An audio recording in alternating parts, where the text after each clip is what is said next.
Grand Sheraton मधील toy room नावाच्या pub मध्ये रात्री 1:30 वाजल्यानंतर सुद्धा बॉम्बे प्रोहिबिशन ऍक्ट आणि एक्साईज विभागाच्या शासन निर्णयाला डावलून रात्री 1:30 नंतर सुद्धा मद्य विक्री सुरू होती.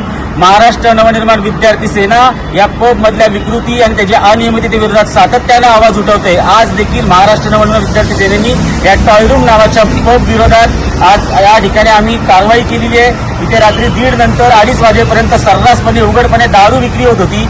अनेक ठिकाणी तिथे मोठ्या प्रमाणावरती पार्टी चालू होती. या पार्टीच्या विरोधात आम्ही एक्साईज विभागाच्या अधिकाऱ्यांना तक्रार केली. एक्साईज विभागाचे अधिकारी 2:30 ते 2:45 वाजता या ठिकाणी आले. त्यांच्या समोर या ठिकाणी दारू विक्री होऊन मोठ्या प्रमाणावर पार्टी सुरू होती. ती पार्टी आज आम्ही या ठिकाणी बंद पाडली आहे. रात्री 1:30 नंतर दारू विक्री करणाऱ्या या टॉय रूम पबच्या विरोधात मनविषय खूप आक्रमकपणे भूमिका घेत आहे. या टॉय रूमवरती याआधीही कारवाई झाली होती. आत्ताही या प्रकरणी कारवाई होतीये. तरी हा टॉय रूम नावाचा क्लब तातडीने सील करण्यात यावा अशी आम्ही या ठिकाणी मागणी करतोय.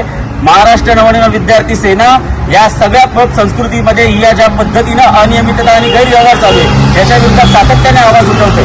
आज आम्ही या ठिकाणी आपल्या माध्यमातून सांगतोय, पोलीस प्रशासन असेल, एक्साईज विभागाचं प्रशासन असेल, आपण सगळ्यांनी या ठिकाणी रात्री 1:30 नंतर जी दारू विक्री केली जाते, रात्री उशिरापर्यंत जे पब चालू होतात यांच्या तातडीने शोध घेऊन त्यांच्यावरती कारवाई करावी. अन्यथा महाराष्ट्र नवनिर्माण विद्यार्थी सेना या ठिकाणी एकही पब सुरू होऊन देणार नाही ही आम्ही नक्की काळजी घेऊ. महाराष्ट्र नवनिर्माण सेनेचा विजय असो. सन्माननीय राजसाहेब ठाकरेंचा विजय असो. सन्माननीय अमित साहेब ठाकरेंचा विजय असो.